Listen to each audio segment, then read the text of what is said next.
Hi everyone, welcome to part 3 of our workflow tutorial series for LiveLooks and Live Assist. In this video we'll show you how to transfer CDL grades from LiveLooks over to Resolve and automatically match them onto the respective clips for dailies. A very common workflow in live grading is to combine CDL grades with a common LUT. This means that the LUT is the same for all clips and being placed after the CDL grade in the color pipeline. The CDL grade, however, is individual for any clip to transfer the look or balance the cameras. Our setup here mimics this exact workflow. In the setup menu we have selected the CDL-based color mode, hence LiveLooks created a CDL for every saved grade in the project folder. After the CDL grade, we've placed a 3D LUT to add contrast. This LUT is the same for all scenes and grades, only the CDL grade changes from scene to scene.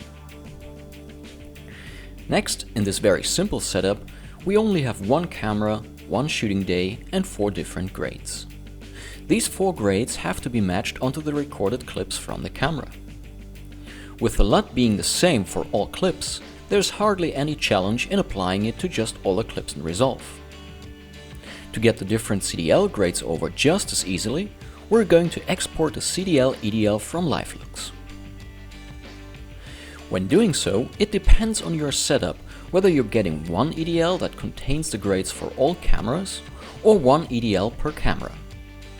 If you connected all cameras to your video I/O, so LiveLooks could read out the real ID from the SDI signal for every camera, it will export only one EDL containing all grades for all cameras.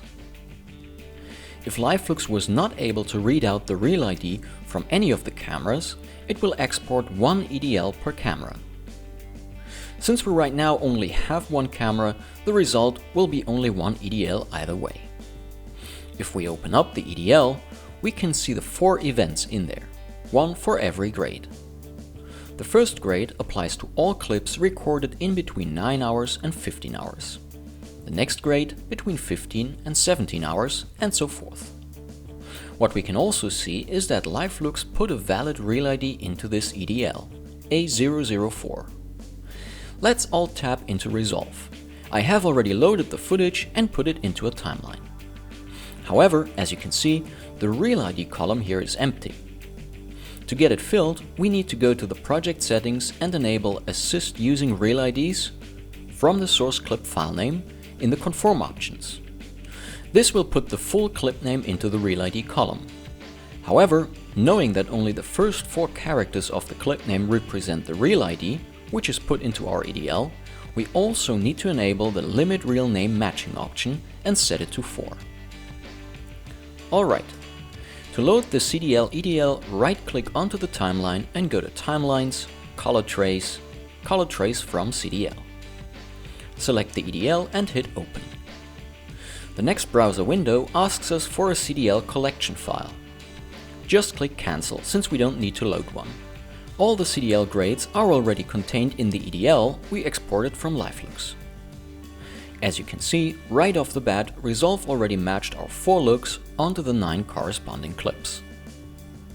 Here it's important to know whether LiveLooks exports a single EDL with a valid real ID in it, or multiple EDLs, one per camera, with only the camera identifier in it.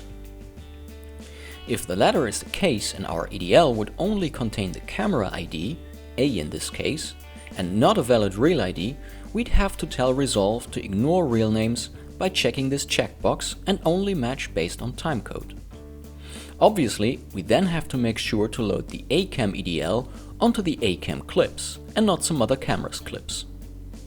When having a single multicam EDL, it is important to keep this box unchecked, so Resolve can determine which grades are meant for which camera. However, in our case everything works automatically and all clips got their looks matched onto them straight away. If we now hit Copy Grade and Exit, we can see how the clips look with the CDL grade applied to them. The only thing that's missing is the LUT to be applied after the CDL grade. Since the LUT is the same for all clips, we can just add it into our timeline node tree and this way have it applied to all clips. Now that we've matched the looks and added the LUT, we can proceed to create our dailies with Resolve. If you want to know how to achieve the same thing in Assimilate Scratch, check out part 2 of our workflow series. Using Scratch for dailies will give you not only all the source clip metadata in your dailies and reports, but also allow to automatically transfer LUT-based looks, texture effects, and even green screen keys and background replacements, which isn't possible when going to Resolve. Alright, we're at the end of part 3 of our workflow tutorial series. I hope you enjoyed watching it and see you next time. Bye!